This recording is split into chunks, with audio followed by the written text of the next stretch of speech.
Eh bien salut tout le monde, c'est Anthony. Donc aujourd'hui on va se retrouver pour mon tout premier podcast. Et ce podcast va concerner donc un sport que je pratique depuis l'âge de mes 13 ans. Donc ça fait 3 ans que je pratique le tennis de table. Beaucoup de vous l'appellent le ping-pong, mais au fait le tennis de table c'est ça. Oui, donc le tennis de table c'est bien un sport comme vous avez pu le voir sur la vidéo et tout. Parce que justement il fait partie des disciplines des Jeux Olympiques et tout. Donc c'est un sport.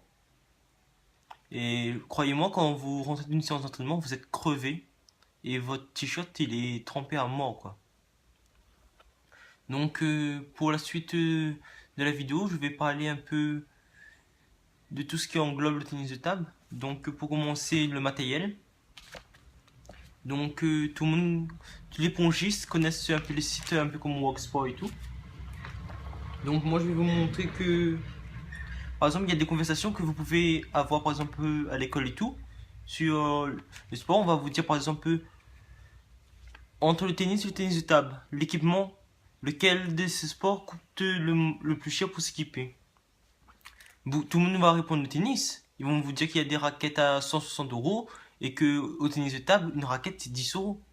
Mais les gens qui vont dire ça, au fait, ils ne connaissent rien au tennis de table. Parce que sachez que au tennis de table, nous devons avoir deux revêtements, un côté noir et un côté rouge. On ne peut pas avoir les deux du même côté.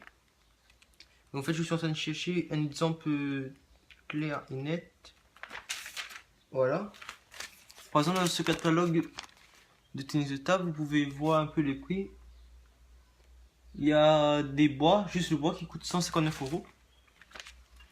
Et des raquettes de tennis pour la compétition, c'est 160 euros. J'ai regardé, c'est 160 euros. Et une plaque, les plaques, les revêtements que je connais, les TNRJ, ils sont à 56 ou 91. Donc ça fait 113 euros les deux. 113, vous rajoutez un bois à 159, vous dépassez les 200 et quelques. Hein. Donc voilà. Entre ces deux sports, c'est le tennis de table qui est le sport le plus cher. Enfin, qui coûte le plus cher pour s'équiper.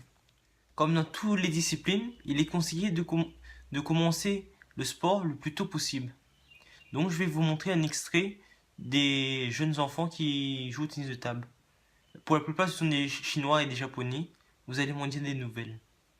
Ensuite, un point important dans le tennis de table, il s'agit du classement.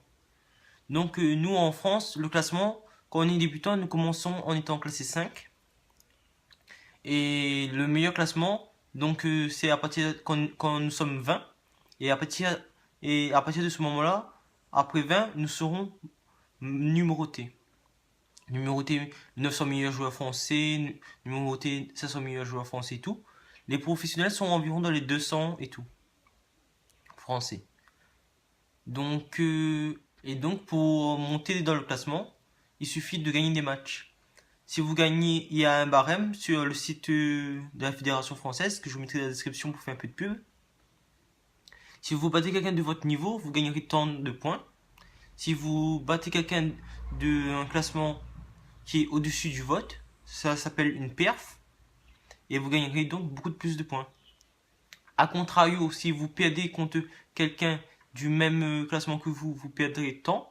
Mais si jamais vous perdez contre quelqu'un qui est moins bien classé que vous allez faire une contre-perf. Et là, vous allez perdre beaucoup de points. Après, comme dans tous les sports, les gens vont se moquer des petits classements et tout, mais en fait, ces gens-là, ils n'ont rien compris. Quand nous faisons un sport, nous avons tous commencé en étant débutants. Et peu importe, nous allons tous progresser au fur et à mesure, mais chacun prend le temps qu'il faut. C'est pour ça, les jeunes, il faut jamais avoir honte de son classement. Entraînez-vous et foncez, quoi. C'est un sport merveilleux et vous ne devez pas vous décourager comme ça. Une personne qui pratique du tennis de table en compétition se nomme un pongiste et non pas un ping-pongeur ou un pongeur comme certaines personnes le disent. Je vais maintenant vous parler du salaire des professionnels. J'ai entendu dire que l'allemand Timo Boll, par exemple, lui, il gagne 100 000 euros par mois. Tandis qu'un footballeur gagne un salaire extraordinaire par rapport à ça. Et donc, moi personnellement, je trouve le salaire qui n'est pas assez, par exemple, pour les joueurs français qui ne sont pas, par exemple, dans le top 10 mondial et tout. Ils passent leur vie à s'entraîner et tout, et ils doivent gagner, eux, 20 000 euros par mois, je pense. 20 000 pour les meilleurs encore. Mais ceux qui débutent, ils ne doivent pas gagner autant d'argent que ça.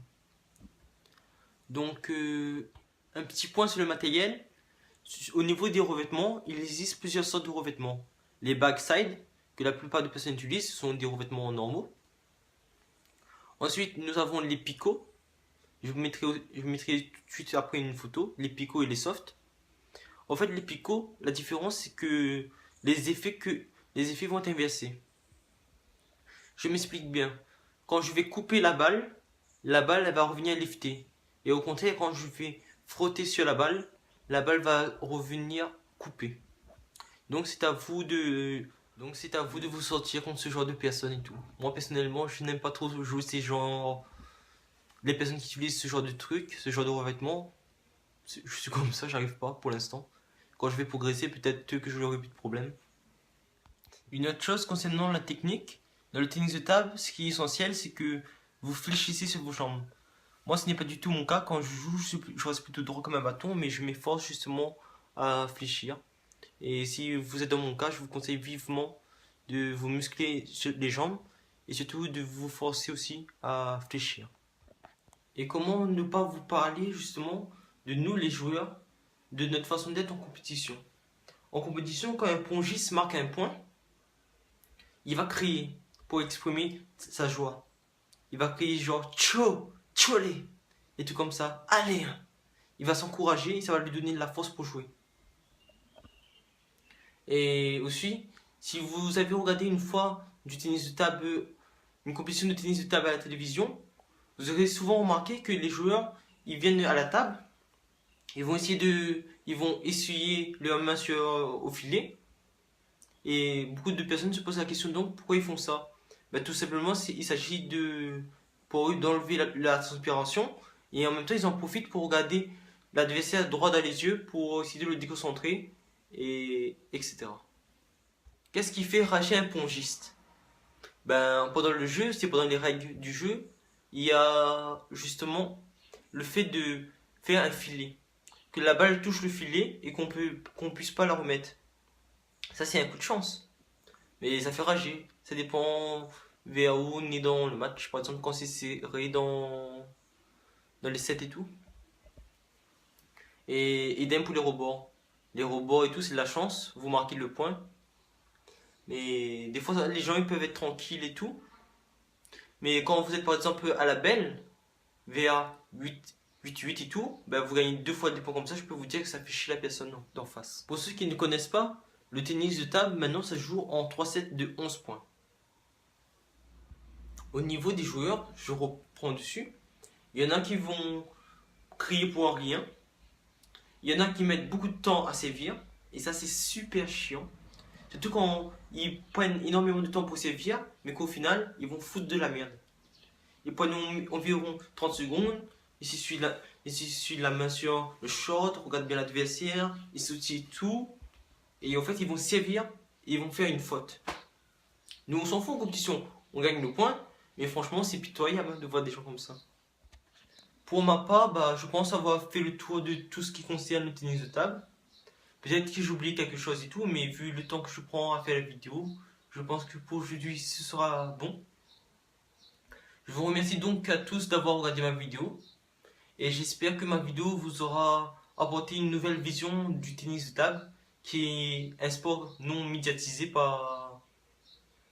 qui est un sport non médiatisé. Il apparaît pendant les Jeux Olympiques, les gros événements et tout, mais on n'en voit pas si souvent que ça à la télé. Donc beaucoup de personnes se posent des questions sur ce sport-là, qui disent encore que ce sport-là n'est pas un sport. Donc voilà, j'ai essayé de faire dans cette vidéo tout ce que je voulais dire sur ce sport.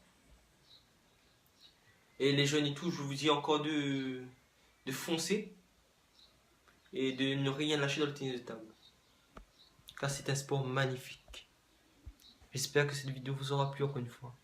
C'était mon premier podcast. Bye bye les gens.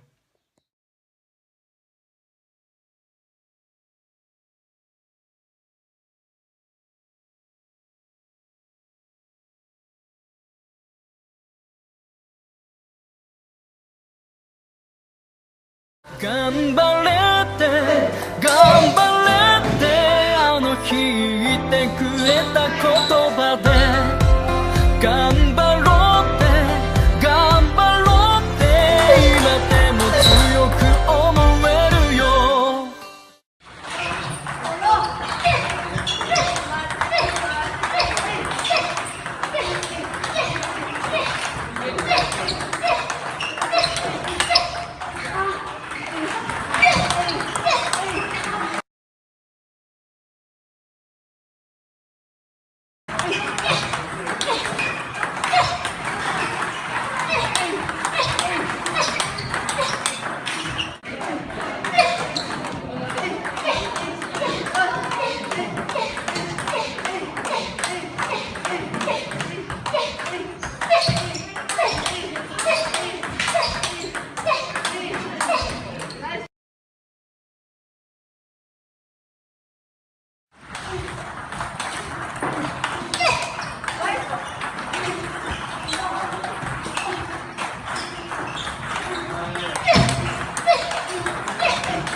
Lockdown.